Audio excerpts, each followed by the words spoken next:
त्याला काही अपवाद नव्हते.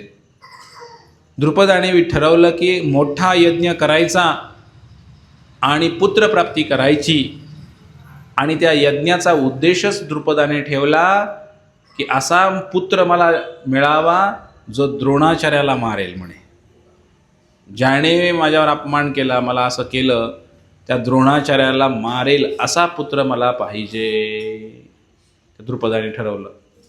मग द्रुपद महाराजांनी मोठा यज्ञ करायचं ठरवल्यानंतर ब्राह्मणांकडे गेले. तर त्या ठिकाणी एका ब्राह्मणाला त्यांनी निवेदन केलं. सुरुवातीला तो नाही म्हटला, कारण कुणाला मारायच्या हेतून यज्ञ आम्ही करत नाही म्हटला. पण थोडेसे पैसे दिल्यानंतर, संपत्ती दिल्यानंतर तो ब्राह्मणसुद्धा तयार झाला. ब्राह्मण म्हटला, ठीक आहे, मी यज्ञ करतो आणि असा मुलगा उत्पन्न होईल असा यज्ञ आपण करूया जो द्रोणाचार्यांना मारेल. बर, यज्ञ केला गेला, मोठा यज्ञ केला गेला. आणि या यज्ञामध्ये जो आहुती, जो प्रसाद आहे यज्ञाचा, जो शेवटी दिला जातो, तर ते टाकायचं होतं पहिली आहुती. तो प्रसाद यज्ञाचा जी द्रुपदाची बायको आहे, त्या द्रुपद महाराजांची, तिला खायला दिला. ते म्हणले, थांबा थांबा म्हणले, माझ्या तोंडामध्ये केसर आहे म्हणले. ती केसर खात होते. केसर म्हणजे केसर पान मसाला नाही, केसर माहिती आहे? केसर तुम्हाला हां, केसर माहिती आहे का तुम्हाला? फार महाग असतं. ती केसर चगळत होती अशी. आणि मग ते म्हणले, थांबा थांबा, मी नंतर खाते म्हणे. पण यज्ञ झाल्यानंतर तात्काळ यज्ञाचा प्रसाद खाल्ला पाहिजे ना, असं ठेवता येत नाही. पण त्या यज्ञ करणाऱ्या ब्राह्मणाने तो यज्ञामध्येच तो प्रसाद टाकला, आणि त्या यज्ञामधून एक सुंदर असा मुलगा उत्पन्न झाला. त्या यज्ञामधून यज्ञपुत्र, यज्ञातनंच मुलगा उत्पन्न झाला. आणि इतका मुलगा, तो जसा यज्ञातून तो मुलगा उत्पन्न झाला, सगळीकडे फिरायला लागला असा घोड्यावरती बसून. मोठा मुलगा उत्पन्न झाला, असं नाही छोटं बाळ उत्पन्न नाही झालं. आणि सगळीकडे फिरायला लागला, सगळीकडे त्याने बघायला लागला, शोध घ्यायला लागला. त्या राजाला इतका आनंद झाला.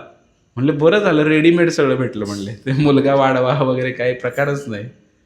अशा प्रकारे या द्रुपद महाराजाला एक मुलगा झाला आणि त्याचं नाव ठेवण्यात आलं दृष्टद्युम्न. काय नाव ठेवण्यात आलं? नाव पण लक्षात ठेवायचे आपल्या सगळ्यांना. द्रुपद महाराजांचा भाऊ काय? भाऊ नाही, मुलगा दृष्टद्युम्न. मग नंतर परत म्हणले, आता दुसरं काय, दुसऱ्यांदा आहुती टाकायची वेळ आली यज्ञामध्ये. तेव्हा तरी प्रसाद खायला त्या द्रुपदाच्या बायकोला बोलवलं. म्हणले, आता तरी प्रसाद ना. म्हणे, अजून पण मी केशरच खाते म्हणले, तोंडामध्ये माझ्या केसर आहे म्हणले. म्हणले, ठीक आहे. मग परत तो पण प्रसाद त्यांनी यज्ञामध्ये टाकून दिला. जसा त्या यज्ञामध्ये त्या ब्राह्मणाने प्रसाद टाकला, आहुती दिली जशी, तसं त्या यज्ञामधून अतिशय सुंदर मुलगी उत्पन्न झाली. आणि तिचा रंग श्रीकृष्णांसारखा होता. इतकी सुंदर होती आणि थोडीशी श्यामवर्णाची होती मुलगी, फार सुंदर होती दिसायला. तर ती मुलगी जी आहे ती इतकी सुंदर होती, त्या यज्ञातनं बाहेर आली आणि सगळे लोक तिच्याकडे आकर्षित झाले त्या मुलीकडे यज्ञातनं. आणि ती पण मोठी मुलगी प्रकट झाली, अशी काही छोटी मुलगी नाही प्रकट झाली यज्ञातनं. अशा प्रकारे या द्रुपद महाराजाला पहिला एक मुलगा झाला, त्याचं नाव दृष्टद्युम्न ठेवलं. आणि दुसरी जी मुलगी झाली तिचं नाव ठेवलं कृष्णा. काय नाव ठेवलं? कृष्ण नाही, कृष्ण वेगळं, कृष्णा. का नाव ठेवलं कृष्णा? कारण श्रीकृष्णांसारखी श्यामवर्णाची ती होती. आणि तसं कृष्णा या शब्दाचा अर्थ काय होतो? जसं आपल्याला म्हणायचं आहे कृष्ण, किंवा आपल्याला म्हणायचं विठ्ठल, आणि मला म्हणायचं आहे की तो माणूस विठ्ठलाचा आहे, तर काय म्हणणार मी? तो विठ्ठलाचा आहे. बरोबर आहे का? तसं जर एखादा कृष्णाचा आहे म्हणतं, काय म्हणतो आपण? तो कृष्णाचा आहे, कृष्णाचा आहे. बरोबर आहे का? तसं ही द्रौपदीचं नाव पडलं कृष्णा. द्रौपदी तर नंतर नाव पडलं, हे द्रुपद महाराजांची मुलगी म्हणून द्रौपदी. पण पहिलं नाव तिचं काय होतं? कृष्णा. ही कृष्णा जी आहे दिसायला फार सुंदर होती आणि थोडासा श्यामवर्ण होता तिचा, म्हणून तिचं नाव ठेवलं गेलं कृष्णा. आणि मग त्यानंतर त्याने विचार केला की ही जे दृष्टद्युम्न आहे याला कुठेतरी गुरुकुलामध्ये ठेवलं पाहिजे, आपण याला शाळा शिकवली पाहिजे. कुठं घालायचं, गुरुकुलामध्ये कुठं ठेवायचं, असा जेव्हा प्रश्न पडला त्यावेळेला त्या ठिकाणी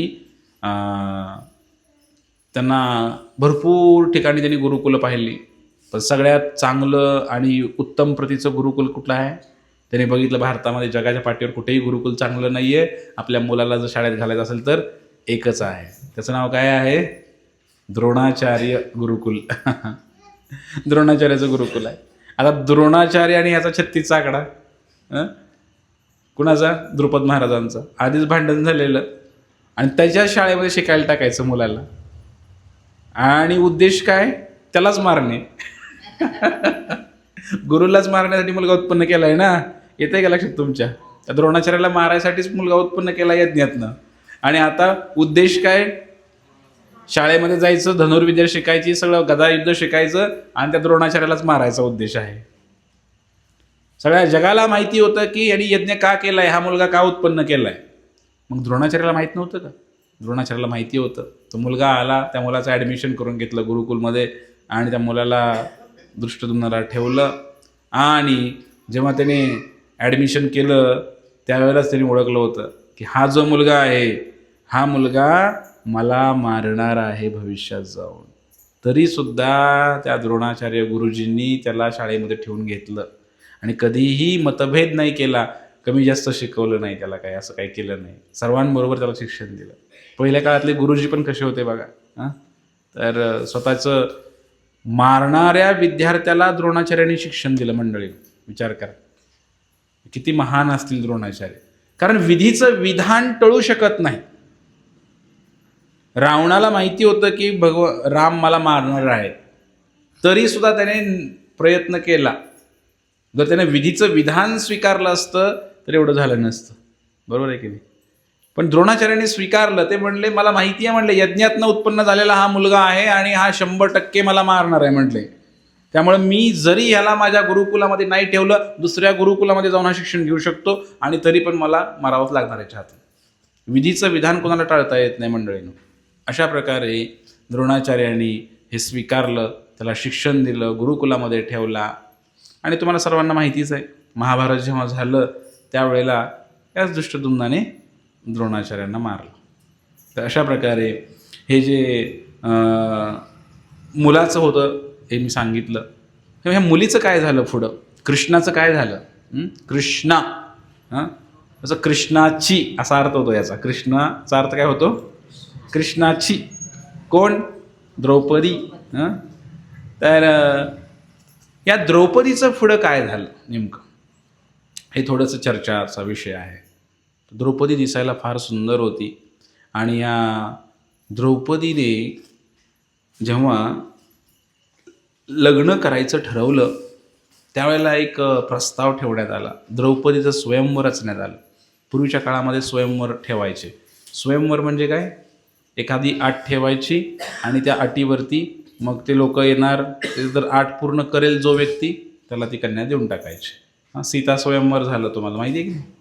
तसंच द्रौपदीचं पण स्वयंवर.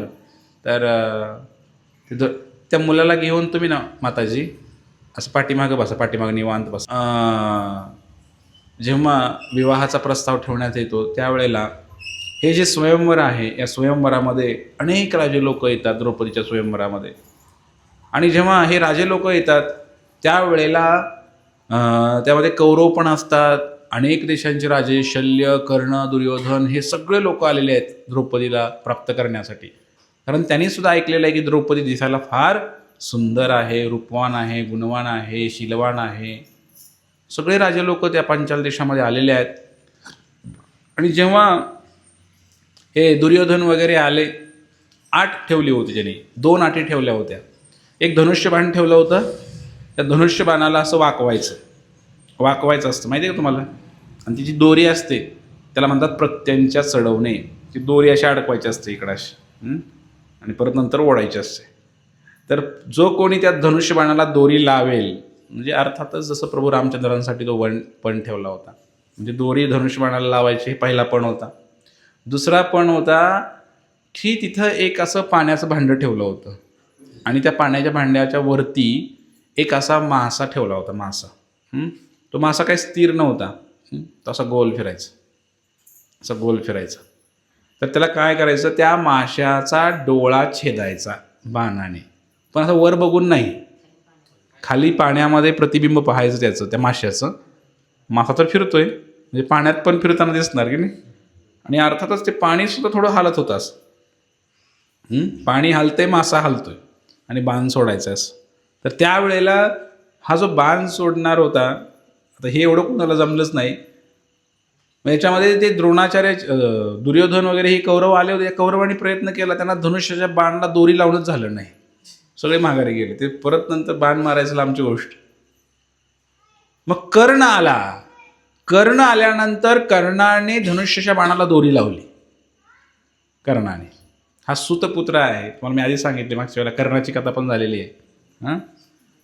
तर कर्णाने धनुष्याच्या बाणाला दोरी लावली आणि धनुष्याच्या बाणाला दोरी लावल्यानंतर त्याने तो छेदण्याचा प्रयत्न करणार इतक्यात द्रौपदी ओरडली, थांबा म्हणले, मला याच्याशी लग्न नाही करायचं आहे म्हणे, या कर्णाशी.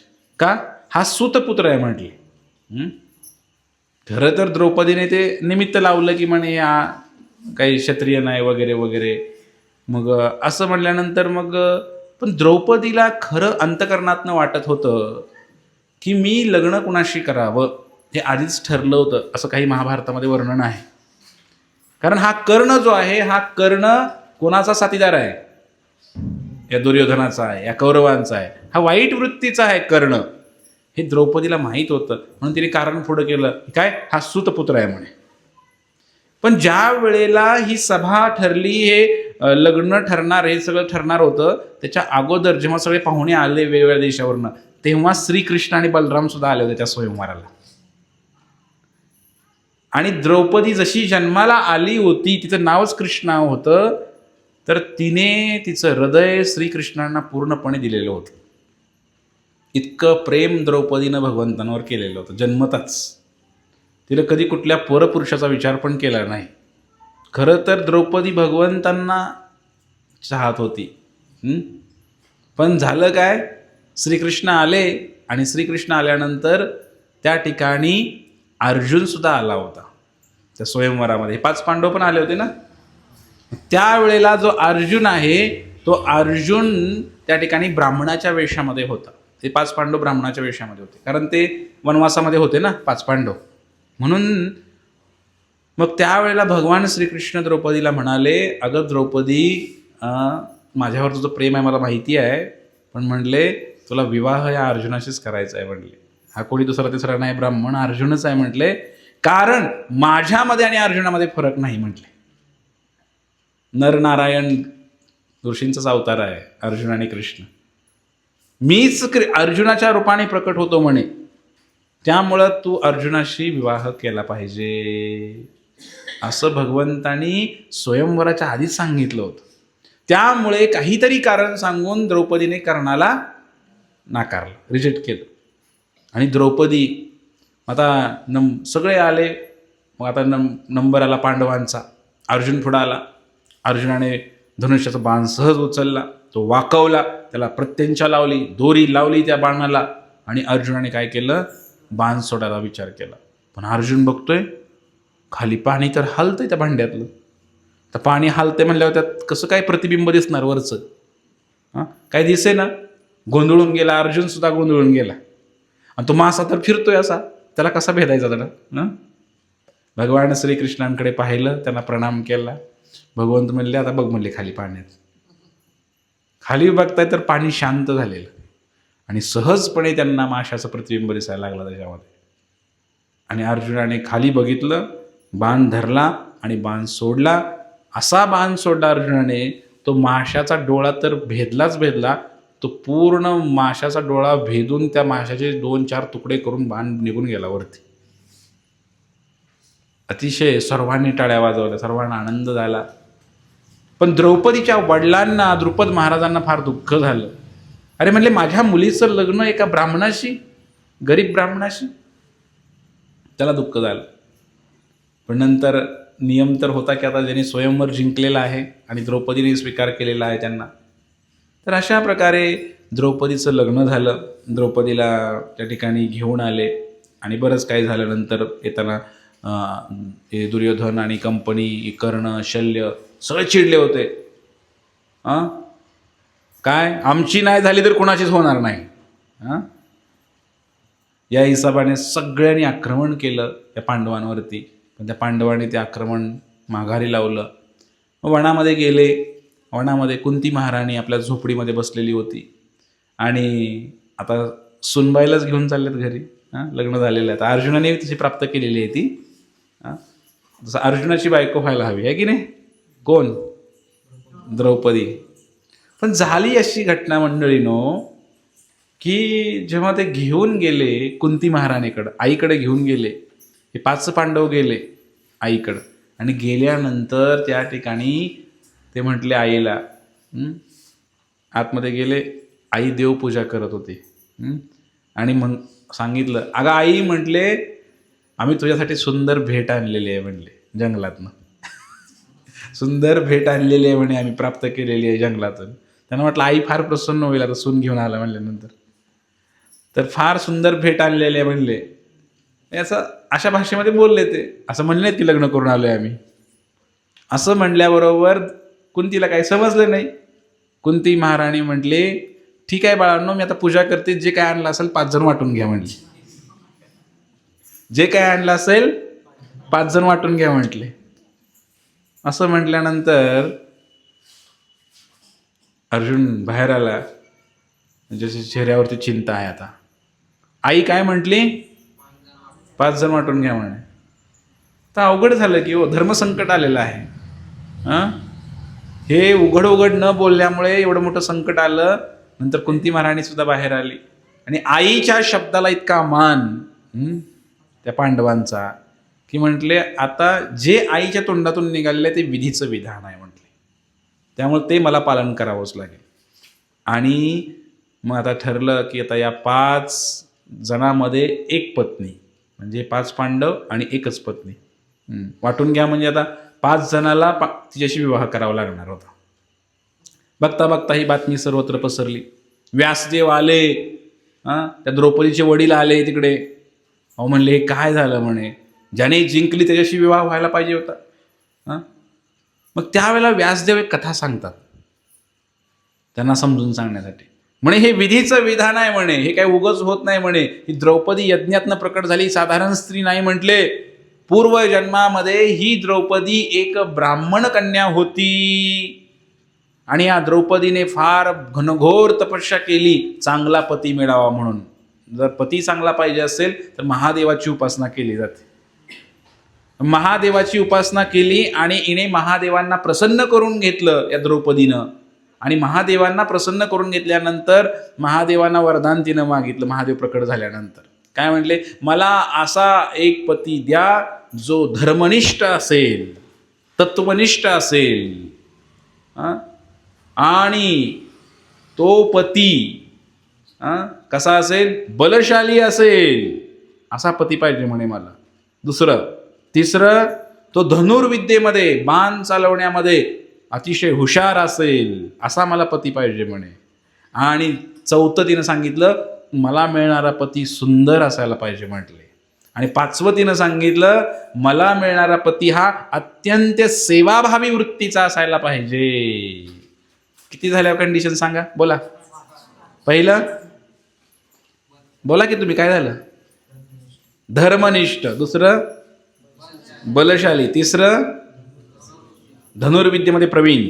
चौथं सुंदर पाहिजे. 5वं सेवाभावी वृत्ती पाहिजे त्याच्यामध्ये, अतिशय नम्र पाहिजे.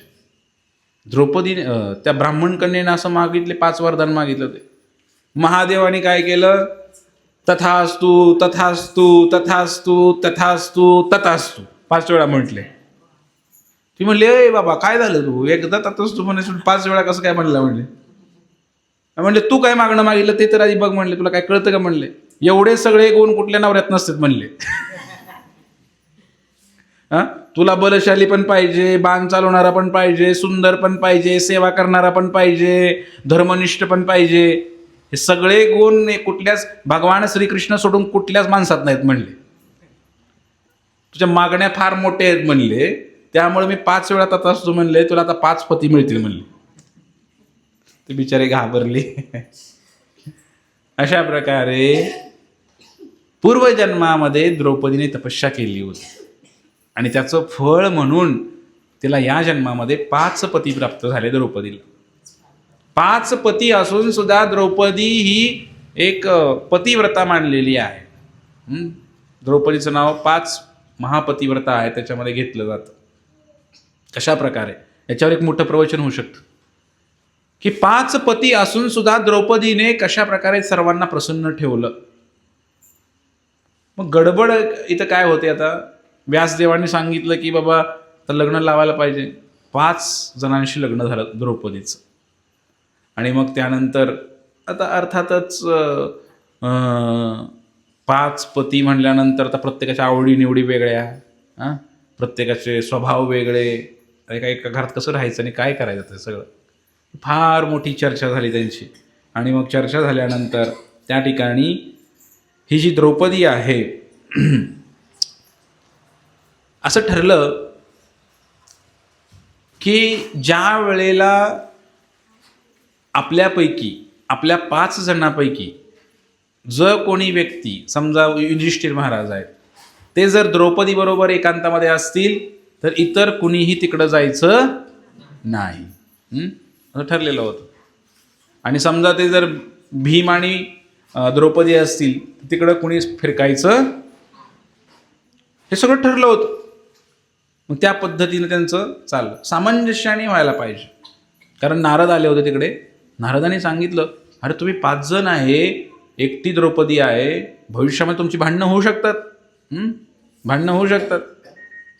आपण ऐकतो असं उलटा ऐकतो आपण इकडे की समजा एखादा पुरुष आहे आणि त्याला 2 बायका आहेत, तर काय होतं, दोन्ही बायकामध्ये भांडणं होते. काय की आमचे हे आम्हाला वेळ देत नाही, तिला जास्त वेळ देतात, मला जास्त वेळ देत नाही, असं होऊ शकतं. तसंच काही झालं. नारद म्हणले असं काय झालं तर काय करणार तू. आणि मग त्यावेळेला त्या ठिकाणी द्रौपदी जी आहे, या द्रौपदीला ठरलं की जेव्हा एखादा पती तिच्या समवेत असेल तर बाकी 4 जणांनी तिकडे फिरकायचं नाही. सामंजस्याने ह्या गोष्टी होऊ शकतात. पण झालं असं एकदा की जो अर्जुन आहे त्यांच्याकडे एक ऋषी आले, धौम्य ऋषी आले आणि रडायला लागले. म्हणले महाराज महाराज महाराज. म्हटले काय. तर म्हणे आमची जी गाय आहे ना, ही गाई चोरीला नेलेली आहे म्हणे, एकाच खटकाने पळवून नेली म्हणे गाय. मग असं म्हणल्यानंतर अर्जुनाचा धनुष्यबाण घरात होता, अर्जुनाचा बाण घरात ठेवलेला होता. मग आता गाई वाचवली पाहिजे की नाही. पण त्याच वेळेला युधिष्ठिर महाराज हे द्रौपदी बरोबर बसले होते घरामध्ये. आणि नियम काय होता, जर दुसरं कोणी बसलं असेल तर तिसऱ्याने जायचं नाही. मग अर्जुन गेला तिकडं, कारण धर्म वाचवायचा होता. म्हणून अर्जुनाने काय केलं, हे एकांतामध्ये असताना सुद्धा खाली मान घातली, अशी खाली मान घालून घरामध्ये गेले, गुपचूप धनुष्यबाण घेतलं आणि बाहेर आले. म्हणजे पुढचं पुढं बघू म्हणले. कारण नियम असा होता, जर तुम्ही एकांतामध्ये असताना दुसरा पती जर आला तिकडे तर काय होणार, 12 वर्ष जंगलामध्ये जाऊन राहायचं, ब्रह्मचर्य व्रत पालन करायचं, हा नियम होता. झालं, त्याने गाय वाचवली, बाण आणला, त्याला मारलं, ती गाय वाचवली आणि परत माघारी आले आणि कपडे वगैरे सगळे राजशाही सगळं काढलं त्यांनी आणि लंगोट लावली आणि अर्जुन जंगलाकडे निघाला. युधिष्ठिर महाराज म्हटले का, कुठे चाललाय म्हटले. ते म्हटले जंगलामध्ये, आता 12 वर्ष ब्रह्मचर्य राहायचं म्हटले, आता कारण मी नियम मोडलेला आहे म्हटले. लक्षात येत आहे ना तुमच्या सर्वांच्या. असं म्हटल्यानंतर ते म्हटले असं काही नाही म्हटले, आपल्या घरचा मॅटर आहे म्हटले, तुला जाण्याची आवश्यकता नाही म्हटले. नाही पण मी नियम मोडलाय म्हटले, मी आता शिक्षा घेणारच म्हटले. अर्जुन जंगलामध्ये निघून गेला. अर्जुन जंगलामध्ये निघून गेला आणि तिकडे अर्जुनाने जंगलात गेल्यानंतर 3 लग्न झाले अर्जुनाचे.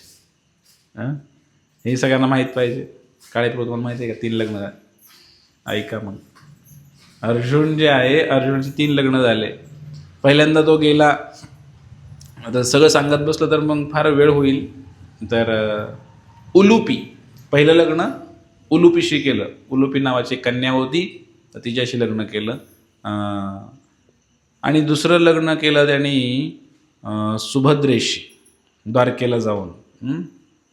उलुपीशी पहिलं केलं, दुसरं सुभद्रेशी केलं आणि तिसरं जे लग्न केलं चित्रांगदा म्हणून एक कन्या होती, तर तिच्याशी लग्न केलं. असे 3 लग्न अर्जुनाचे झाले. आणि त्यांच्यापासून पुत्रप्राप्तीसुद्धा झाली. तर चित्रांगदापासून बब्रुवान याचा जन्म झाला आणि मग सुभद्रेपासून अभिमन्यू झाला. तर अशा प्रकारे अर्जुनाचे टोटल किती लग्न झाले हो? द्रौपदीला धरून 4 लग्न झाले अर्जुनाचे. तर अर्जुनाचं सुद्धा थोडंसं वर्णन केलं पाहिजे इथे, कारण अर्जुनाची कथा आपल्याला ऐकायची आहे. गीता म्हणजे काय आहे? कृष्ण अर्जुन संवादाचा आहे. अर्जुनाचे 4 लग्न झाले आणि पहिलं अभिमन्यू सुभद्रेपासूनचा मुलगा, आणि द्रौपदीला सुद्धा 5 पांडवांपासून 5 मुलं झाले मंडळीनं. ही जी 5 मुलं कोण आहेत त्यांची नावं पण दिलेली आहेत तिथे. तर पहिलं जे आहे द्रौपदी आणि युधिष्ठिर यांच्यापासून जो मुलगा झाला त्याचं नाव प्रतिविंध्य ठेवलं गेलं. प्रतिविंध्य. द्रौपदी आणि भीम यांच्यापासून जो मुलगा झाला त्याचं नाव सूत सोम ठेवण्यात आलं. द्रौपदी आणि अर्जुन यांच्यापासून जो मुलगा झाला त्याचं नाव शुतक शर्मन असं ठेवण्यात आलं. द्रौपदी आणि नकुल यांच्यापासून जो मुलगा झाला त्याचं नाव शतानिक, आणि द्रौपदी आणि सहदेव यांच्यापासून जो मुलगा झाला त्याचं नाव श्रुतसेन. म्हणजे द्रौपदीला 5 मुलं झाली 5 पांडवांपासून. पण द्रौपदी जी आहे, द्रौपदी इतकी सुंदर आहे, रूपवान आहे, गुणवान आहे. पण द्रौपदीचा एक गुण आहे की फार नम्र आहे द्रौपदी. आणि सगळ्यात विशेषतः म्हणजे श्रीकृष्णांवर द्रौपदीचं फार प्रेम आहे मंडळीनं. आता ही प्रेमाची कथा पुढे येईलच, द्रौपदीच्या प्रेमाची कथा वगैरे. तर या ठिकाणी असं सांगितलेलं आहे, ही जी द्रौपदी आहे ज्ञानी पण आहे, दयाळू पण आहे.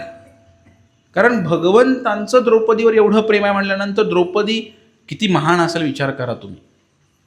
ज्या वेळेला या दुर्योधनाने असा योजना आखली शेवटी महाभारताच्या, काय सगळं गडबड चालली होती ह्यांची, त्यावेळेला दुर्योधनाने अशी योजना आखली की जो द्रोणाचार्यांचा मुलगा होता अश्वत्थामा, त्याला सांगितलं काय, किंवा तोच म्हटला मी आत्ता जातो म्हटला आणि त्या पांडवांना मारून येतो म्हटलं.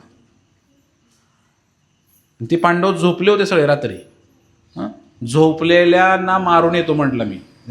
रात्रीच गेला तो अश्वत्थामा आणि 5 पांडवांना मारायला गेला होता. पण झालं असं गडबड की चुकून त्याने द्रौपदीची 5 मुलं झोपली होती त्यांनाच मारलं. द्रौपदीसारखं हृदय नाही एवढं मोठं, कारण जी श्रीकृष्णावर प्रेम करते ना ती सगळ्या जगावर प्रेम करते असा त्याचा अर्थ होतो. द्रौपदीची 5ही मुलं मारले गेले आणि सकाळ उठून कळालं अर्जुन एवढा रागावला होता, हातामध्ये धनुष्यबाण घेतला आणि म्हटले ज्याने कोणी हे कर्म केलेलं आहे, कुकर्म केलेलं आहे त्याला मी आता सोडणार नाही म्हटलं. गेले त्या अश्वत्थामाला त्याच्या केसाला पकडलं, दरा दरा दरा दरा तिथंच मारणार होते, पण म्हटले नाही द्रौपदीच्या पुढं जाऊन मारू म्हटले, कारण त्या आईचं हृदय शांत होईल म्हटले. त्या द्रौपदीच्या पुढं घेऊन आले वडत त्या कुणाला, अश्वत्थामाला. आणि जेव्हा घेऊन आले त्यावेळेला त्याला मारणार, त्याच्या नरड्यावर तलवार ठेवली, मारणार.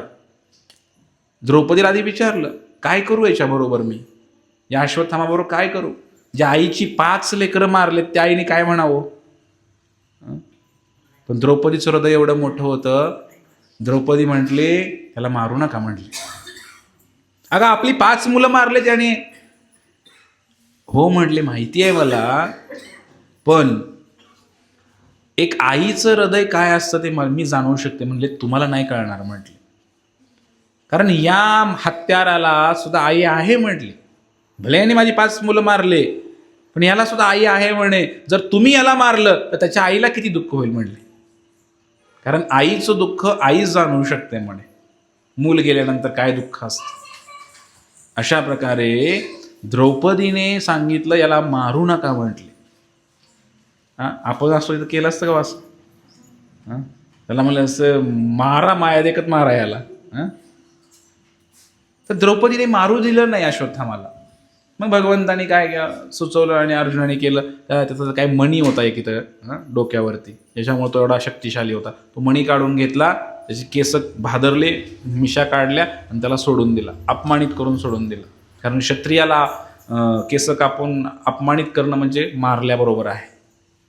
त्या अश्वत्थामाला सोडून दिला. सांगण्याचा उद्देश हा होता मंडळीनो, की द्रौपदी ही अतिशय प्रेमळ, नम्र आणि मोठ्या हृदयाची होती. फार महान स्त्री होती द्रौपदी. या द्रौपदीने जेव्हा भगवंतांच्या लीलेमध्ये भरपूर लीला येते की द्रौपदीवर फार प्रेम, खरं तर भगवंताचं द्रौपदीवर प्रेम आणि त्यामुळं पांडवांवर प्रेम. कधी कधी हा संबंध पण जोडावा लागतो. हां, आपल्यावर कुणीतरी प्रेम करतंय याचा अर्थ आपण डायरेक्ट करते की इनडायरेक्ट करते हे पण बघायला पाहिजे. तसं पांडवांवर, अर्जुनावर पण प्रेम आहे, भगवंत मित्र समजतात त्यांना. पण द्रौपदीच्या माध्यमातनं भगवंतांनी पांडवावर फार कृपा केली, फार प्रेम केलं. आणि खरं तर तुम्हाला सगळ्यांना माहिती आहे की जेव्हा एखादा भक्त अतिशय भगवंताची भक्ती करतो, भजन करतो, तेव्हा संकट पण येतात बरं का. तुम्ही कधी कधी असं म्हणू शकता, आता जनरली आपली भक्ती कशी आहे माहिती आहे का, आपण काय करतो, भगवंताकडे येतो, पांडुरंगा सुखी ठेव रे बाबा आम्हाला, आमचं एवढं काम होतं रे बाबा. कोण एक मुली बोलू नकोस, बोलते कशाला, ताड बस. अरे पांडुरंगा आमचं एवढं काम होतं रे बाबा, ए पांडुरंगा आम्ही काही पांडुरंगाकडे आले, काय दुसऱ्या देवाकडे नवस बोलतात काहीतरी. पण द्रौपदीचं असं नाहीये, शुद्ध भक्तांचं असं नाहीये. प्रेमामध्ये कुठलीही आट नसते मंडळी. प्रेम हे निस्वार्थ करायचं असतं. पण द्रौपदीनं ते प्रेम केलेलं आहे भगवंतांवरती. द्रौपदीनं, म्हणून भगवंत द्रौपदीची अवश्य रक्षा करतायत. आणि द्रौपदीनं भगवंताला बंधू मानलेला आहे, भाऊ मानलेला आहे. जेव्हा द्रौपदी जी आहे तिच्या प्रत्येक भक्तांची एक विशेष परीक्षा होते. जेव्हा भक्ती पणाला लागते, त्या भक्तीची पराकाष्ठा होते, त्यावेळेला भगवंत बरोबर काहीतरी परीक्षा भक्ताची घेतात. तुकाराम महाराजांची परीक्षा घेतली भगवंताने बऱ्याच वेळेला. नामदेव महाराजांची परीक्षा भगवंताने घेतलेली आहे. म्हणून भक्तांच्या जीवनामध्ये जेव्हा संकट येतात, ती खरी संकट नसतात. त्या भक्ताचं नाव मोठं करण्यासाठी भगवंताने आखलेली योजना असते. आपल्याला वाटतं अरे एवढा हरे कृष्ण करत आहे, एवढं देवाला जात आहे, एवढं सत्संगला येत आहे, तरी सुद्धा आमच्यावर संकट येत आहे, भगवंताने असं करावं का? असं होतं की नाही, मनात येतं की नाही आपल्या? परंतु ते तसं नसतंय. संकट आल्यानंतर सुद्धा तो भक्त कधी डळमळीत होत नाही आणि भगवंत त्याचं नाव मोठं करतात. या द्रौपदीचं नाव मोठं करायचं होतं भगवंतांना, म्हणून भगवंतांनी एक योजना आखली. ज्यावेळेला महाभारत सुरू झालं ना मंडळीनो, त्यावेळेला महाभारत सुरू झाल्यानंतर ॲक्च्युली कसं सुरू झालं ते मी सांगणार आहे नंतर तुम्हाला. पुढच्या वेळेला आपल्याला गीता सुरू करायचे. द्रौपदी जी आहे, द्रौपदीवरती पहिल्यापासूनच डोळा होता सगळ्यांचा. कधी? लग्नापासूनच, स्वयंवरापासूनच. या कौरवांचा सुद्धा, की आम्हाला नाही भेटली, कर्णाला पण नाही भेटली, या भिकाऱ्या पांडवांना ही बायको एवढी सुंदर कशाला पाहिजे, असं त्यांच्या मनामध्ये द्रौपदीबद्दल. म्हणून त्या द्रौपदीवरती पण डोळा होता या कौरवांचा. आणि म्हणून एक दिवशी अशी घटना घडते की हे जे 5 पांडव आहेत आणि कौरव आहेत, यांच्यामध्ये एक खेळ रंगतो. ते म्हणतात की आपण काय करू, कोण जिंकते कोण हारते बघू. त्याला जुगारच म्हटलेला आहे थोडक्यात, किंवा त्याला चौरस खेळ म्हणतो आपण त्याला. हा खेळ जेव्हा रचला गेला त्यावेळेला त्या जुगारामध्ये सगळं हारले. ते जे काय होतं संपत्ती सगळे हारले आणि छल झाला त्यांच्याबरोबर, ती पांडवांबरोबर, काहीच उरलं नाही. आणि अखेर त्यांनी, दुर्योधन म्हटला, अरे ती दासी कुठं आहे? कोण? द्रौपदी. त्या दासीला आणा म्हणे इकडं. तसं दासीचं स्थान तर चरणाशी असतं म्हणे, पण ही जरा सुंदर आहे म्हणे, हिला माझ्या मांडीवर बसवा आणून म्हणलं, असं दुर्योधन बोलला. तो दुःशासन नावाचा व्यक्ती आतमध्ये गेला द्रौपदीला आणायला. द्रौपदीला जेव्हा आणायला गेला तेव्हा द्रौपदी एका खोलीमध्ये बसली होती, एका जागेला शांत. आणि द्रौपदीने पांढरी साडी नेसली होती. द्रौपदी पांढरी साडी, असं वर्णन महाभारतामध्ये आहे. का पांढरी साडी नेसली होती? कारण तिला मासिक धर्म चालू होता त्यावेळेला. आणि महाभारतामध्ये डिटेलमध्ये वर्णन येतं, शक्यतो कोणी या गोष्टी सांगत नाही, की जे द्रौपदी आहे तिच्या अंगातून रक्तस्राव पण होतोय, तरी पांढरी साडी घातलेली आहे, मासिक धर्म चालू आहे, आणि तिने सांगितलं का मला का सभेमध्ये बोलवले, अशा अस्वच्छ अवस्थेमध्ये मला तुम्ही सभेमध्ये का बोलवताय? तेव्हा तो दुःशासन म्हणतो, बोलवले म्हणे, राजांनी बोलवलेलं, राजांचा आदेश आहे, आज्ञा आहे, तुम्हाला यायला हवं. ते म्हणले मी नाही येऊ शकत आहे, आणि मला डावावर लावायची काय गरज आहे, कारण मी आता कोण राहिली? कारण जे राजे लोक 5 पांडव हारले, सगळं त्यांनी डावावर लावलं, अर्थात सगळं गमावलेलं आहे त्यांनी आता. मग आता हारल्यानंतर डावावर मला लावायची काय गरज आहे, असं द्रौपदी विचारते. ते काय मला माहीत नाही म्हणे. दुःशासन माघारी येतो, द्रौपदी येत नाही सांगायला. दुर्योधन काय म्हणाला, अरे तिला एवढ्या प्रेमाने कशाला बोलवता म्हणे, तिच्या झिंज्या धरून तिला ओढत ओढत आणा म्हणे इकडं, तीच तिची लायकी आहे म्हणे. या भाषेमध्ये दुर्योधन बोलतो. दुःशासन जातो, आणि दुःशासन जाऊन तिला त्या खोलीतनं त्या द्रौपदीला तिच्या हाताला धरून ओढत ओढत ओढत ओढत द्रौपदीची इच्छा नसताना सुद्धा द्रौपदीला राजसभेमध्ये घेऊन येतात. जेव्हा द्रौपदीला राजसभेमध्ये घेऊन आले त्यावेळेला द्रौपदी फार लज्जित झालेली असते. 5 पांडवांनी आधीच मुंडी खाली घातलेली आहे.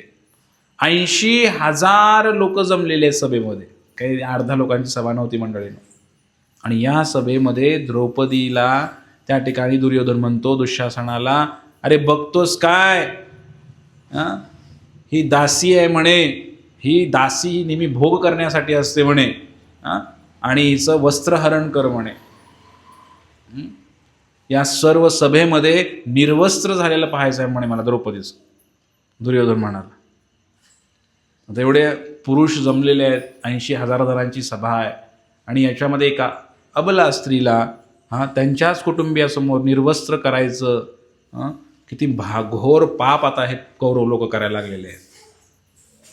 आणि जेव्हा ही घटना घडत आहे, दुःशासन पुढे आला आणि त्याने साडी ओढायला सुरू केली द्रौपदीची.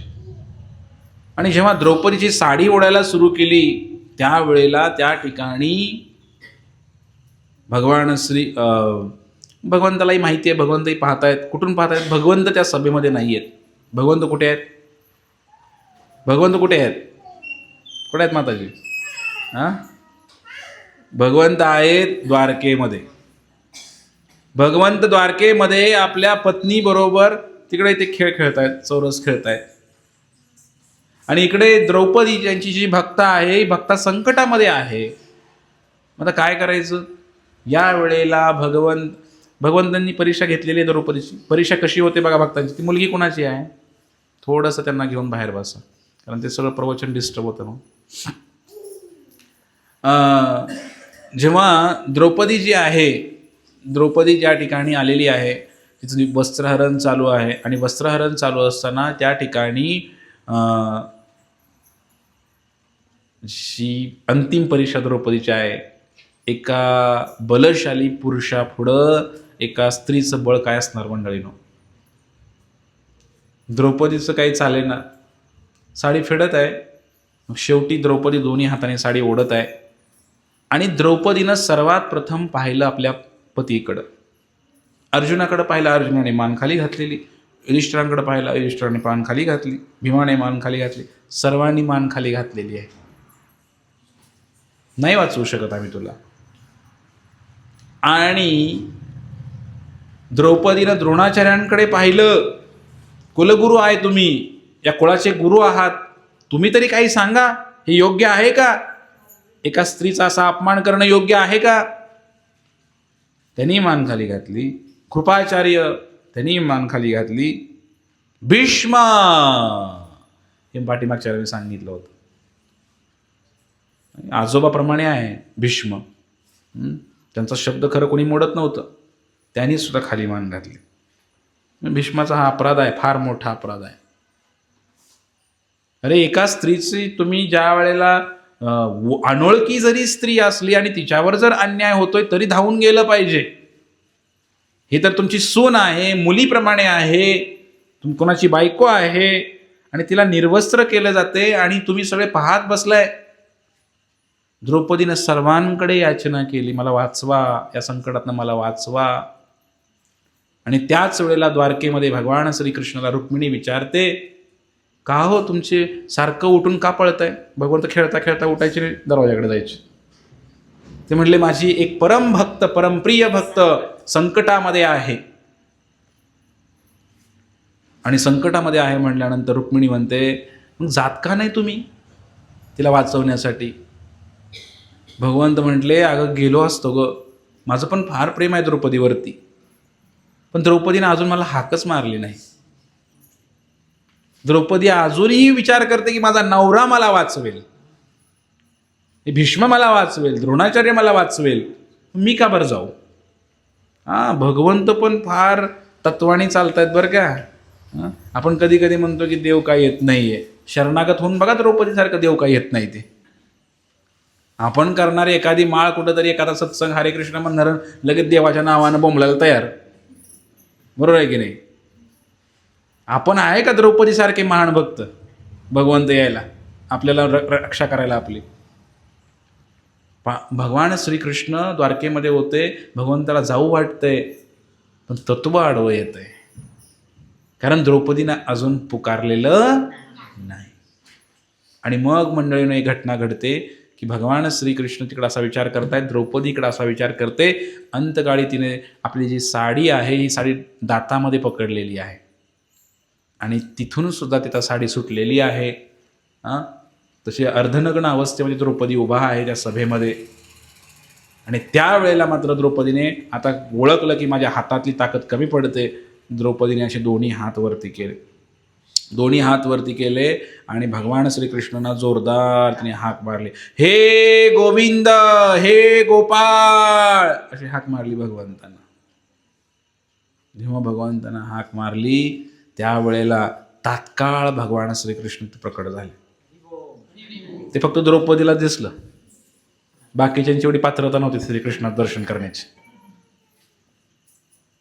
आणि द्रौपदी पाहते की तिकडून काय होतंय, अनंत अशी साडी पुरवली जाते. इतकी साडी येते की तो दुःशासन ओढून थकला तर साडी काय संपेना द्रौपदीची. भगवंत इतके दयाळू आहेत, इतके कृपाळू आहेत की सर्व जीवांची इच्छा पूर्ण करतात, पण कधी उपकार पण ठेवत नाहीत. एकदा असं झालं होतं की स्वयंपाकघरामध्ये भगवान श्रीकृष्णांच्या हाताला थोडा चाकू लागला. ही लीला केली भगवंतानी. आणि जेव्हा चाकू लागला तेव्हा रक्त यायला लागलं भगवंताच्या बोटामधून. आणि जेव्हा रक्त यायला लागलं त्यावेळेला तिकडे सगळ्या राजकुमारी उपस्थित होत्या, सगळे उपस्थित होते. पण कोणी म्हणले जावा डॉक्टरला बोलवून आणा, कोणी म्हणले फर्स्ट एड बॉक्स आहे का बघा, बँडेज हुडका, सगळं चालू झालं त्यांचं. सुभद्रा पण तिकडे होती, भगवंताची बहीण आहे सुभद्रा. सुभद्राच्या सुद्धा मनात काय आलं नाही लवकर, कसं काय करावं. पण द्रौपदीने काही सुद्धा विचार न करता द्रौपदीने तात्काळ तिचा भरजरी शालू फाडला आणि भगवंताच्या बोटाला गुंडाळला. एका शालूच्या तुकड्याच्या बदल्यामध्ये भगवंतानी द्रौपदीला अनंत अशी साडी प्रोव्हाइड केली, एवढी साडी दिली. जेव्हा तुम्ही भगवंतासाठी थोडंसं करता ना, भगवंत अनेक पटीनं आपल्याला देत असतात मंडळीनं. कधी तुम्ही 10 रुपये भगवंतासाठी वापरले ना, ते 10 रुपये 10 लाख रुपये होऊन येतात नंतर. पण ते 10 रुपये जे आहेत ना, ते शुद्ध अंतकरणाने वापरायचे असतात, कंजूस नाही किंवा द्यायचं आहे म्हणून नाही. अतिशय प्रेमाने ते 10 रुपये वापरावं लागते आपल्याला भगवंतांसाठी. भगवंत ते कित्येक पटीनं आपल्याला माघारी देतात. थोडासा साडीचा तुकडा फाडला होता, पण नाही, भगवंतानी इतकी साडी दिली त्या द्रौपदीला, तुझं लज्जारक्षण भगवंतानी केलं. सगळ्यांना आश्चर्य झालं. आणि त्यावेळेला त्या सभेमध्ये भीमाने एक संकल्प घेतला, ज्या मांडीवर बसायला आण, असं मांडी थोपटून दुर्योधन म्हटला होता. भीम उठला आणि म्हणला, एक दिवस असा येईल म्हणे ती मांडी फोडल्याशिवाय मी राहणार नाही म्हणले आणि करून दाखवलं. महाभारताचा शेवट तिकडंच झाला. दुर्योधनाची मांडी फोडली भीमाने गदेनं. आणि जो साडी फेडणारा होता कोण? दुःशासन. त्या दुःशासनाला सांगितलं एक दिवस असा येईल ज्या हाताने माझ्या बायकोची तू साडी फेडली ना तर ते दोन्ही हात मी काढून टाकेन म्हणे. आणि तसंच केलं. भीमाने दोन्ही हात त्या दुःशासनाचे काढले. नंतर छातीवर बसला, छाती फाडली त्याची सगळं. आणि काही ठिकाणी लोक म्हणतात रक्तसुद्धा पिले, इतके भीम रागवले होते त्या दुःशासनाचं. कशाला पितेत रक्त म्हणा, काही लोक असे म्हणतात. तर सांगण्याचा उद्देश की हे महाभारताची पार्श्वभूमी आहे मंडळीनो. महाभारत सुरू कसं होतं? या द्रौपदीने भगवंतांना जी हाक मारली, खरं याचा आशय पुढं गीता शिकताना आपल्याला येणार आहे सगळा. कशासाठी हाक मारली, कशी मारली. भगवंतांना जेव्हा आपण प्रेमाने बोलवतो भगवंत प्रकट होतात, भगवंत येतात. पण जेव्हा आपण एखादी गोष्ट प्रेमाने, हे जे भक्ती मार्ग आहे ना, हा भक्ती मार्ग कोणाला दाखवण्यासाठी नाही मंडळीनो, की आम्ही फार मोठे माळकरी, बघा बघा आमची माळ एवढी मोठी आहे, 10 पिढ्यापासून आहे, दाखवायचं नसते. असं भक्ती हे झाकरीत असते. एवढा मोठा गंध लावलाय बघा मी माळकरी आहे, मी टाळकरी आहे, दाखवण्यासाठी नाही भक्ती. भक्ती म्हणजे प्रेम. किंवा एखादा फार मोठा ज्ञानी आहे, बघा बघा म्हणे मला एवढे श्लोक पाठ आहेत, माझी गीता पाठ आहे, माझं महाभारत पाठ आहे, याच्यासाठी, याला भक्ती म्हणत नाही. भक्ती ही भगवंतांच्या प्रेमासाठी केली जाते. आणि द्रौपदी त्याचं एक ज्वलंत उदाहरण आपल्या पुढे आहे. द्रौपदीचा कोणताही उद्देश नाहीये. द्रौपदी केवळ आणि केवळ श्रीकृष्णांना प्रसन्न करण्यासाठी सर्व कार्य करते. आणि म्हणून भगवंतानी तिची परीक्षा भगवंतानीच घेतली म्हणायची परीक्षा, आणि द्रौपदीसाठी कृष्ण धावून आले. तर अशा प्रकारे हे नातं आहे द्रौपदीचं भगवंताशी. द्रौपदीसी शोभे बंधू नारायण, भरझरी ग पितांबर दिला फाडुनी, द्रौपदीसी शोभे बंधू नारायण. तर द्रौपदीशी शोभे बंधू नारायण, एक बहीण भावाचं नातं निभावलेलं आहे भगवंताने द्रौपदी बरोबर. भगवंताशी कुठलाही संबंध स्थापन करू शकता. तुम्ही पांडुरंगाला बाप समजा, तुम्ही पांडुरंगाला आई समजा, तो विठाई होतो. बाप समजा, तो विठोबा होतो. तुम्ही त्याला भाऊ समजा पांडुरंगाला, तुम्ही त्यांना बहीण समजा, तुम्ही त्यांना मूल समजा, मुलाच्या रूपामध्ये पहा. तुम्ही भगवंताशी कोणता तरी संबंध स्थापन व्हावा लागतो मरायच्या आधी. नुसतं येऊन उदबत्ती वळायची, 2 फुला द्यायची, कधीतरी आमुषा पौर्णिमेला नैवेद्य आणून ठेवायचा, ह्याला भजन भक्ती म्हणत नाहीत मंडळीनो. भजन भक्ती प्रेम या सगळ्या गोष्टी आता शिकायच्यात आपल्याला. जनरली आपल्याला काय माहिती, कशी तरी एकादशी धरायची, पंढरपूरला जाऊन यायचं, चिरमुरे खरेदी करायचे, बुक्का आणायचा, झालं. घरी आल्या भांडणं करायची नवऱ्याबरोबर, बायकोबरोबर, जे काय असेल. हा भक्ती मार्ग फार वेगळा आहे मंडळीनो. या भक्ती मार्गामध्ये असे काही संत आहेत, त्यांचं चरित्र आपल्याला अभ्यास करायचा आहे. हे कशा प्रकारे आपण प्रेम करू शकतो भगवंतांवरती. भगवंताला तुमचा बुक्का बी नको आहे, तुमचं फूल पण नको आहे, तुमचे पैसे पण नको आहे, तुमचं काहीच नको आहे भगवंताला. भगवंतांना फक्त पाहिजे ते प्रेम. तुम्ही प्रेमाने जर एखादी वस्तू घेऊन आला, भगवंत त्यातला भाव ग्रहण करतात. भावग्राही जनार्दन. ते कुठलं आणलंय, केवढ्याचं आणलंय ते बघत नाहीत. तुम्ही किती प्रेमाने आणलेलं आहे ते भगवंत बघतायत. म्हणून एखाद्या शबरीकडे काय होतं, एक भिल्ल समाजातली आदिवासी स्त्री, तिच्याकडे काय सोनं होतं का काय होतं का काय काय काय भगवंताला दिलं काय? फक्त बोरं दिली जंगलातली शबरीनं. म्हणून आपल्याकडं जेवढं काही आहे भगवंताला आपण देऊ शकतो.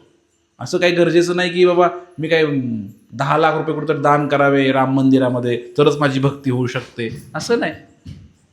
भगवंत सर्वांचे आहेत. शबरीसारख्या गोर गरीब लोकांचे पण भगवंत आहेत, सर्वांचे भगवंत आहेत.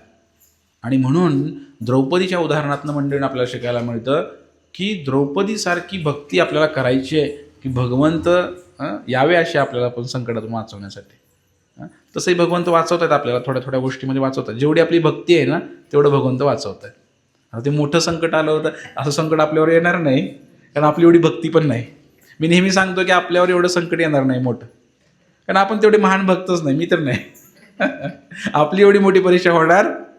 आपली सगळ्यात मोठी परीक्षा काय होणार माहिती आहे का? आज फार डोकं दुखतंय. आज काय होतंय?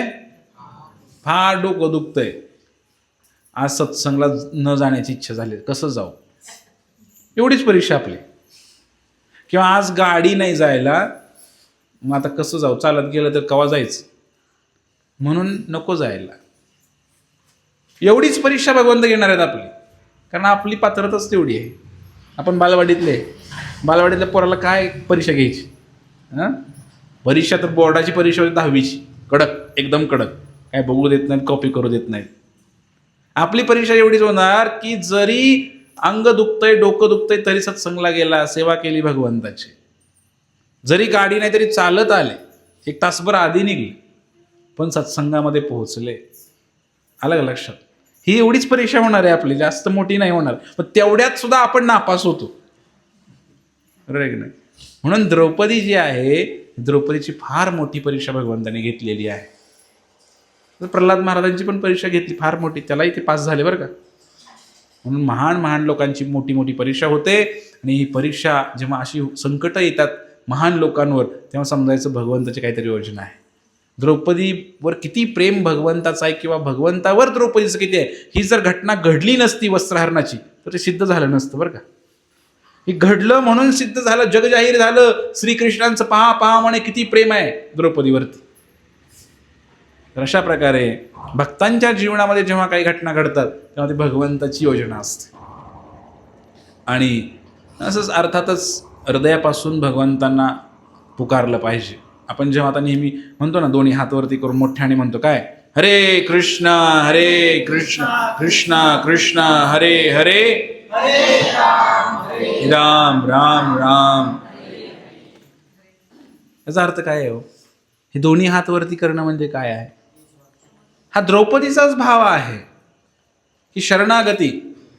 द्रौपदीने 2 हात वरती केले, आता माझं कोणीच नाही, मला कोणीच वाचू शकत नाही भगवंता तुमच्याशिवाय. एखादा असं ना पिक्चरमध्ये वगैरे तुम्ही बघितलं असेल, एखादा चोर असतो, चोराला पकडलंय, पोलीस काय म्हणतो? बंदूक दाखवतास, काय म्हणतो? हँड्सअप, हात वर कर. तो काय करतो? हातातलं सगळं टाकून हात वर करतो. तसं भगवंतांच्या पुढे गेले की पहिले हात वर केले पाहिजे. का बरं हात वर करायचे आपण? हात वर करून काय म्हणायचं? भगवंत माझं काय नाही, माझ्याकडे काय नाही, मी तुझा आहे. मी तुझा आहे आणि तू माझा आहे. विठ्ठल माझा, मी विठ्ठलाचा. हे अर्थ आहे भगवंतांकडे दोन्ही हात. याला म्हणतात आत्मनिवेदन, शरणागती. आणि भक्ती शांती अवस्था आहे शरणागती. आपण असं भगवंतांकडे गेल्यानंतर दोन्ही हात वरती करून भगवंतांकडे आपण असं मागणं मागायला पाहिजे. अशा प्रकारे ही द्रौपदीची कथा ऐकली. असं मोठं चरित्र आहे द्रौपदीचं, पण आपल्याला जास्त डिटेलमध्ये जायचं नाही. जेवढं कामाचं आहे तेवढं मी सांगितलं. की द्रौपदी कोणाची पत्नी आहे? 5 पांडवांची पत्नी. एवढं तरी लक्षात आलं का तुमच्या? द्रौपदीच्या सासूचं नाव सांगा बरं. कुंती. काय? कुंती महाराणी. त्याला पृथा सुद्धा असं म्हणतात. तर हे 5 पांडव, त्यांची आई कुंती, आणि महाभारत घडण्याची कारणं. हे कसं सुरू झालं? हे घरामध्ये भांडणं लागली. भांडण काय लागलं? की जागा वाटून देत नाही म्हणून. याची कथा येते. हे पांडव आले, जेव्हा द्रौपदीशी लग्न झालं, यांना भीती वाटली. आता सासऱ्याला घेऊन आपल्यावर आक्रमण करतील म्हणले, आणि हे पांडव फार एक्सपर्ट आहेत म्हणून त्या ठिकाणी त्यांना गोडीमध्ये बोलवलं आणि वाटण्या केल्या. जागेच्या वाटण्या केल्या. वाटण्या करताना कौरवांना चांगलं ठेवलं, आणि जे वाळवंट होतं ते सगळं वाळवंट देऊन टाकलं पांडवांना. आपल्याकडे असं असतं की नाही, वाटण्या करताना असंच करतात लोक, आहे की नाही? जे एकदम गरीब आहे त्याला कसं पण देऊन टाकायचं, आणि जे आगाव आहे त्याला द्यायला लागतं सगळं. चांगलं द्यायला लागतं. ती परत बोंबलते ना. कौरवांनी सगळं वाळवंट देऊन टाकलं. तिकडं काही सुद्धा पिकत नव्हतं, घरदार काही नाही, जंगल होतं, ते देऊन टाकलं सगळं. त्याचं नाव होतं खांडवन. काय नाव होतं? हे खांडवन होतं. आणि खांडवन देऊन टाकलं. आणि या खांडवनामध्ये हे पांडव गेले राहायला. आणि जेव्हा हे 5 पांडव जंगलामध्ये गेलेले आहेत, त्यावेळेला भगवान श्रीकृष्णांच्या मदतीनं तिकडे 2 राक्षस आले, मय आणि दानव. मय दानवाने काय केलं, सुंदर असा महाल बनवला पांडवांना राहण्यासाठी. इतका सुंदर बनवला की या कौरवांपेक्षा सुंदर, त्या हस्तिनापूरपेक्षा सुंदर महाल बनवला. त्याचं नाव इंद्रप्रस्थ. काय नाव? इंद्रप्रस्थ बनवला. लोक बघायला लागले महाल. तो महाल असा होता की आता इथं पुढं बघितलं ना, तुम्हाला वाटणार पाणी आहे, पण पाय टाकला तर पाणी नसणार, तिथे फरशी असणार. पुढं गेलं की वाटणार फरशी आहे, पण फरशी नसणार, पाणी असणार. अतिशय सुंदर आणि एक आश्चर्यचकित करणारा महाल बनवला त्याने. आणि याची ख्याती पसरली सर्वत्र हस्तिनापूरमध्ये. तिथले लोक तिकडे यायला लागले बघायला. नुसते आलेच नाहीत, तिथलं सौंदर्य, ते माळरान दिलं होतं त्यांना वाटून, हे सगळं माळरान त्यांनी पिकवलं, झाडं लावली, घरं बांधली सुंदर सुंदर. आणि इतकं सुंदर राज्य ते इंद्रप्रस्थ तयार झालं मंडळीनो. लोकांना आकर्षित करायला लागलं. जे कौरवांच्या राज्यात लोक होते तिकडे येऊन राहायला लागले सगळे. मग ऑटोमॅटिक ईर्ष्या निर्माण झाली. म्हणले अरे काय हे झालंय सगळं. म्हणले आम्ही ह्यांना माळ रान दिलं होतं, म्हणले यांनी नंदनवन केलं त्याचं, म्हणले या पांडवांनी. आणि म्हणून ईर्ष्या व्हायला लागली ह्या दुर्योधनाला. आणि मग इथंच महाभारताची ठिणगी पडते. मग नंतर मग ते हे सगळं होतं, द्रौपदीचं वस्त्रहरण होतं. आणि मग ते लोक म्हणतात की आता तुम्हाला आम्ही ते पण नाही तुम्हाला देत, आता तुम्हाला आम्ही काय करतो, 5 गावं सुद्धा आम्ही तुम्हाला देणार नाही, हे सगळं आमचं आहे. हे सगळं काय काय गोष्टी होतात. आणि मग महाभारत होण्याचं कारण, पहिलं कारण द्रौपदीचं वस्त्रहरण. हे लक्षात ठेवा. रामायण घडलं स्त्रीमुळेच, महाभारत घडलं स्त्रीमुळेच. त्यामुळे सावधान. कारण घरात सगळं व्यवस्थित चाललेलं असतंय, लग्न झालं की सगळं बिघडायला सुरू होते. बरोबर आहे का? खरं आहे? खरं आहे म्हणते. मग बायको म्हणते वेगळं राहायचं आहे, तुमच्या आईचं माझं पटत नाही. हे महाभारत म्हणजे काय हो, रामायण म्हणजे काय, आपल्या घरचीच कथा आहे सगळी. ह्याला उत्तरं कशी काढायची, घरात समस्या निर्माण झाल्यानंतर उत्तरं कशी काढायची, तुमच्या घरात भांडणं चालू आहेत, उत्तरं कशी काढायची, हेच शिकवतंय महाभारत रामायण.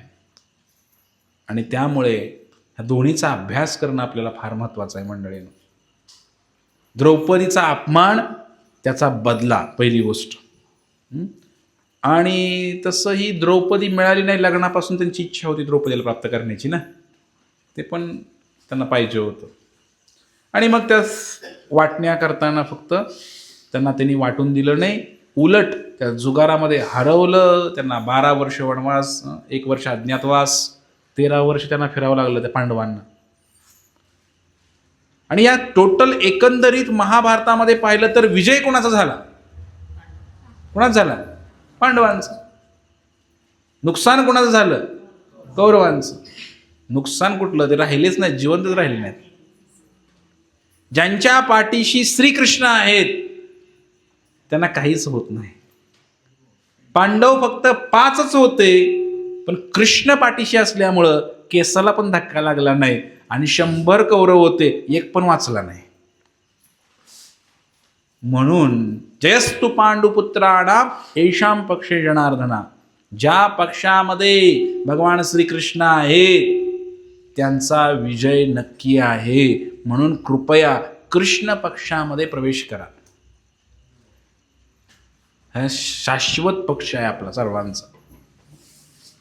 भगवान श्रीकृष्णाच्या नावाने सर्व काही करा, मग ते यशस्वी होणार आहे, त्यातनं सुख उत्पन्न होणार आहे. म्हणून आपण नेहमी भगवंताच्या पक्षाचा स्वीकार केला पाहिजे. आपण इतरत्र मायेच्या पक्षामध्ये असतो कधी कधी आपण इकडे.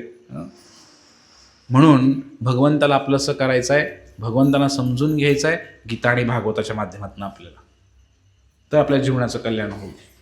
जसं पांडव जिंकले तसं आपल्याला सुद्धा हे अंतिम युद्ध जिंकायचं आहे. आपलंही जीवनाचं युद्ध चालूच आहे की.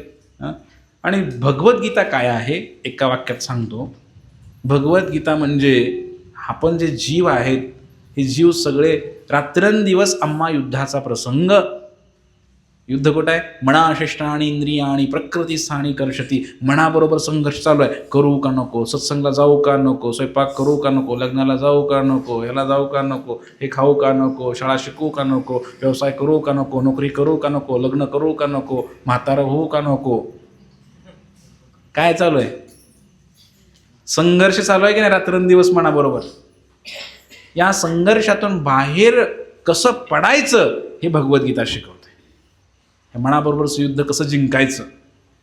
बाहेरची युद्ध हारला तरी चालेल, तुम्ही शेजारच्या बरोबर भांडताना हारला तरी चालेल, शेजारच्याने तुमची 1-2 एकर हडपली तरी चालेल, तिथे हारला तरी चालेल, लोकांनी नावं ठेवली तरी चालतील, पण मनाबरोबरचं जे युद्ध आहे त्यामध्ये जिंकायला पाहिजे मंडळी. आपण मनाबरोबरच्या युद्धामध्ये हारलो आहोत आणि सगळ्या दुनियाची युद्ध आपण जिंकलेली आहेत. कॉम्पिटेटिव्ह एक्झाम केलेले आहेत, मोठी पदं प्राप्त केलेली आहेत आणि मोठी डिंग हाकतोय आम्ही अमुक तमुक, आम्ही अमुक तमुक, पण मन आमचं एवढं कमकुवत आहे, मनाबरोबरच युद्ध आम्ही हारलेलो आहे मंडळी. म्हणून तुकाराम महाराज म्हणले रात्रंदिवस आम्हा युद्धाचा प्रसंग. याचा अर्थच तो आहे की आम्हाला मनाबरोबर जिंकायचं आहे, या युद्धामध्ये आम्हाला जिंकायचं आहे. आणि या युद्धामध्ये जिंकायचं असेल तर भगवद्गीतेशिवाय पर्याय नाही मंडळी. की भगवद्गीताच आपल्याला या मनाच्या संघर्षातून, या युद्धातून बाहेर काढू शकते. अन्य कोणताही उपाय नाही, अन्य कोणताही उपाय नाही आणि अन्य कोणताही उपाय नाही. म्हणून आपल्या सर्वांना गीता शिकायची आहे. तयार आहात का आपण? कोणाकोणाकडे गीता आहे? भगवद्गीता हात वरती करा. घरी कोणाकोणाच्या गीता आहे? 50% लोकांच्या. तर उरलेल्या लोकांनी सुद्धा गीता पाहिजे घरामध्ये, कारण आपल्याला गीता शिकायची आहे. आता तर पुढच्या सोमवारी आपण भगवद्गीता शिकणार आहे. जसं आजही चालू केलं असतं, पण आज संख्या कमी आहे. काय आज लग्न असल्यामुळं बरेच जण लग्नाला गेलेले आहेत, तर त्यामुळे आज संख्या कमी असं मला आधीच कळालं होतं. तर त्यामुळं म्हटलं आपण पुढच्या सोमवारपासून गीता चालू करूया. तर सर्वांनी न चुकता, ज्याला वाचायला येत नाही त्याने सुद्धा भगवद्गीता घेऊन यायची. असं घेऊन यायची, फक्त असं डोक्याला लावायची, असं ठेवायचं. ज्याला वाचायला येत नाही त्याने, तरी तुमच्या डोक्यात शिरणार ती गीता. एवढं प्रभावशाली गीता आहे ती, साधारण नाही आहे. अलग लक्षात.